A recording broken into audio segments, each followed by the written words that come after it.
Je venais pour la même chose que les autres athlètes, c'était défendre les couleurs de mon pays. Et à 16 ans, je trouvais ça complètement fou.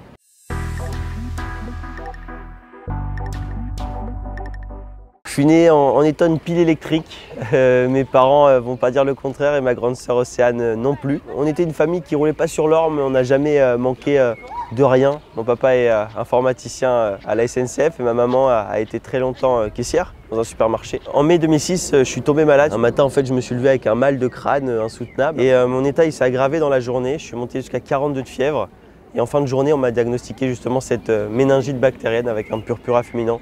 Ce qui a provoqué du coup l'amputation de mes 4 membres pour me sauver la vie. Et le peu de souvenirs que je garde en tête, ça a été des moments de partage avec mes parents qui venaient me voir. Je pense que le plus compliqué, ça a été l'après, quand il a fallu que je me relance des défis comme marcher, écrire, manger avec mes 2 bras. Et c'est comme ça en fait que j'ai découvert en moi aussi cette hargne et cette envie de gagner. La rencontre avec la natation, elle va arriver un peu plus tard. Il faut savoir déjà que ma plus grande phobie à l'époque, c'était l'eau. Aujourd'hui, c'est devenu l'élément dans lequel je me sens le mieux, parce que j'ai plus de prothèse, j'ai plus de fauteuil.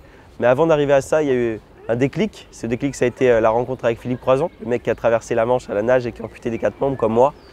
Et un jour, il m'a demandé de le rejoindre dans l'eau. Et ce jour-là, en fait, quand je ressors de l'eau, je suis hyper énervé contre moi-même parce que j'ai pas pu montrer à Philippe Croison que j'étais capable de faire comme lui. Je suis très énervé, je prends ça vraiment comme un échec, comme une défaite.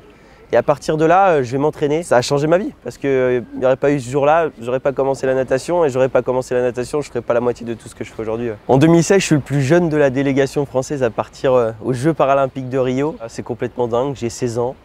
Quand j'arrive à l'aéroport, là-bas, c'est un peu Disneyland. Je comprends pas trop ce qui m'arrive. Je vois des athlètes du monde entier. J'étais peut-être le petit minot de l'équipe de France, mais je venais pour la même chose que les autres athlètes. C'était défendre les couleurs de mon pays. C'était une fierté.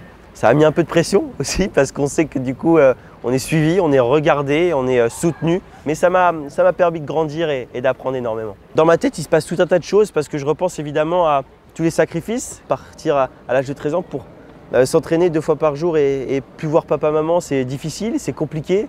Mais quand je suis à Rio, en fait, je suis heureux. Je me dis que tout ça, ça a servi à quelque chose. Je pense que j'ai jamais laissé tomber en fait. Par contre, il y a eu plein d'échecs, il y a eu plein de moments compliqués et j'ai pas du tout honte de le dire. On a chacun nos pépins en fait dans la vie. Mais finalement, je pense que toutes ces petites choses un peu difficiles, on a tous la capacité de les surmonter. Et pour aller encore plus loin, je pense qu'on peut transformer en fait ces moments difficiles comme une force. Il ne me serait pas arrivé cette maladie en 2006, j'aurais pas fait la moitié de ce que j'ai fait jusqu'à aujourd'hui. Le message que j'ai envie de faire passer auprès des jeunes, c'est soyez fiers de vous, soyez fiers de votre différence. Moi, si aujourd'hui j'ai repris confiance en moi, si j'ai réussi à faire des photos pour une grande marque de cosmétiques alors que j'ai plus de mains, plus de pieds, que j'ai des cicatrices sur tout le corps, c'est pas parce que je suis un super-héros, je suis un mec comme tout le monde. Quand je suis sorti de l'hôpital, je pense que je me suis fait une espèce de promesse dans ma tête, en mode je vais tout vivre à 100 000 %.